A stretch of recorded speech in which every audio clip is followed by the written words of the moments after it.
បាទអរគុណច្រើននេះគឺជាគូចុងក្រោយសម្រាប់រយៈថ្ងៃទី2នៅលើសង្វៀន Cambodia Fighter ចូលព្រៀងទឹកធ្វើពីសាមែល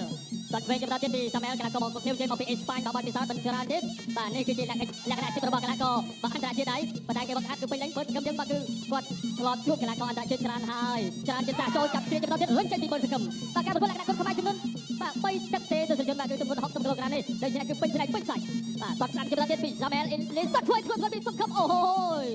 គាត់កាប់គល់ជើងក្រោមជាបន្តទៀតពីបុនសង្គមគាត់ធ្វើមកវិញពីអូលីសាមែលដើរចូលជាបន្តទៀតចលោម្នាក់ឲ្យឡងធ្វើម្នាក់ទៀតក៏ឡើងតាមលុកធ្វើពីប្រយោជន៍ពីសាមែលបាទបន្តដើរចូលពីសង្គមចូលចាប់គ្រាឲ្យក៏ក្រាចាក់ជាគូធ្វើពីសាមែលទាញមកកាច់អូយបាទកាច់ឲ្យទួលតែម្ដងទឹកទី1ដាំទឹកកម្លាំងនៅពេញបាទគោះដៃជាបន្តទៀតកន្លងដើរចូលពីសាមែលធាក់ឈូងស្ដាំទល់សិនណែលុតបាត់កែធ្វើពីសង្គមបន្តមិនត្រូវគោះដៃឡើយចាក់ទីគង់ធ្វើពីសាមែលទាញជាគង់ស្ដាំទៀតសាមែលអញធ្នូគាត់ផ្លុំបាត់កែស្ដាំអូយបាទបបែបាញ់មិនបាត់ត្រូវអាចមានបញ្ហាហើយចាក់ទីគង់ធ្វើពីសង្គមវិញស្ដាំពីសាមែលលុកធ្វើពីសាមែលនៅចាំពីស្ដាំជាបន្តទៀតពីសាមែលបាទបាត់កែធ្វើពីសង្គមចាញ់កែជួយអត់ទេបាទអ្នកលេងចិត្តសាបាទកាប់គោលជាក្រោមពីបាត់សង្គមពីសាមុនពីសាមែលបាត់កែធ្វើពីបាត់សង្គមតែចាំពីទៅវិញពីសាមែលបាទកំហុសបន្តិចត្រង់ហើយបាទសម្រាប់សាមែលលោកស្ដាំហើយក៏បាទតេះជើងក្រោមដូចព្រាមមានទៅមានមកជួយបណ្ដៃពីបុនសង្គមចាក់ជាគោលជួយពីសង្គមបាទវេររបស់ម្យ៉ាងពីសាមែលអត់ត្រូវទេវេបុនទឹកមកវិញពីសាមែលតែតាមជាបន្តទៀតពីបុនសង្គមចាក់ជួយបន្តិចចាប់ជើងយកវេជួយពីបុនសង្គមបាទរបស់ម្យ៉ាងជួយ